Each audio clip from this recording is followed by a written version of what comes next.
राजकुमारी कैसे आई बुद्ध के शरण में। बौद्ध धर्म के इतिहास में अनेक महिलाओं की कहानियां हैं जिन्होंने बुद्ध के उपदेशों को अपनाकर अपना जीवन परिवर्तित किया। ऐसी ही एक प्रेरणादायक कहानी है एक राजकुमारी की जिसने सांसारिक सुखों को त्याग कर भगवान बुद्ध की शरण ग्रहण की।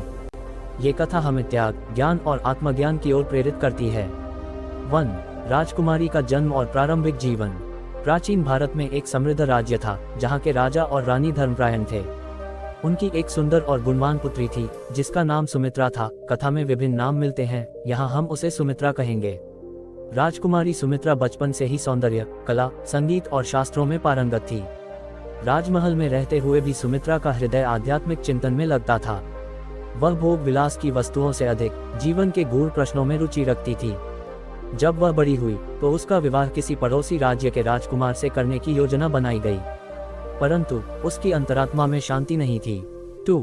सांसारिक मोह और वैराग्य की अनुभूति। सुमित्रा अपने जीवन में एक गहरी असंतोष की भावना महसूस करने लगी। महल के वैभव, रत्न जड़ित आभूषण, रेशमी वस्त्र और स्वादिष्ट भोजन ये सब उसे आकर्षित नहीं करते थे। उसके मन में बार बार ये प्रश्न उठता, क्या यही जीवन का अंतिम उद्देश्य है? क्या जीवन केवल भोग विलास के लिए है? एक दिन महल की खिड़की से उसने एक वृद्ध व्यक्ति को देखा जो दुर्बल और असहाय था।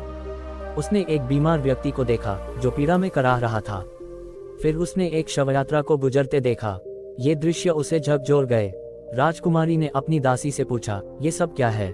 दासी ने उत्तर दिया, राजकुमारी, ये संसार का नियम है। प्रत्येक व्यक्ति वृद्ध होगा, बीमार पड़ेगा और अंततः मृत्यु को प्राप्त होगा। ये सुनकर सुमित्रा गहरे विचार में डूब गई। उसने सोचा कि यह जीवन नश्वर है और भोग विलास में फंसकर इसे व्यर्थ नहीं किया जाना चाहिए। 3. भगवान बुद्ध से पहली मुलाकात। इसी समय भगवान बुद्ध अपने शिष्यों के साथ उस राज्य में आए। बुद्ध के आगमन का समाचार पूरे नगर में फैल गया। राजा ने बुद्ध को राजमहल में आमंत्रित किया और उनके प्रवचन का आयोजन किया। सुमित्रा भी सभा में उपस्थित थी। उसने पहली बार भगवान बुद्ध को देखा, एक शांत, तेजस्वी और सौम्य व्यक्तित्व। उनके चेहरे पर अपूर्व शांति थी, उनकी आंखों में असीम करुणा थी। जब उन्होंने बोलना शुरू किया तो ऐसा लगा मानो सुमित्रा की सभी जिज्ञासाओं के उत्तर मिल रहे हों। बुद्ध ने बताया, संसार दुखों से भरा है। जन्म, वृद्धावस्था, बीमारी और मृत्यु ये सभी दुख हैं। इनसे मुक्ति केवल ज्ञान और ध्यान से संभव है।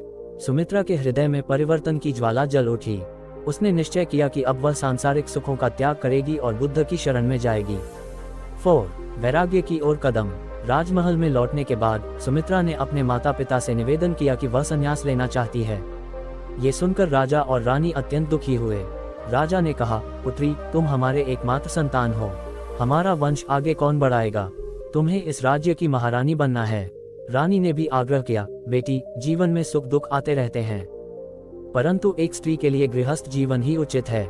परंतु सुमित्रा का मन दृढ़ था। उसने विनम्रता से कहा, पिताजी, माताजी, ये जीवन नश्वर है। यदि मैं इस शरीर के रहते सत्य और मुक्ति की खोज न करूं, तो ये जीवन व्यर्थ होगा।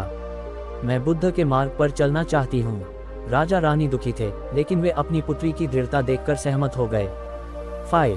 संन्यास की दीक्षा। सुमित्रा ने अपना राजसी वस्त्र त्याग दिया, आभूषण उतार दिए और सादे वस्त्र धारण किए। वह महल छोड़कर संघ की ओर बढ़ी जहाँ बुद्ध और उनके शिष्य ठहरे हुए थे। जब वह संघ में पहुंची तो उसने विनम्रता से बुद्ध के चरणों में प्रणाम किया और कहा, हे भगवान, कृपया मुझे भी संघ में स्थान दें।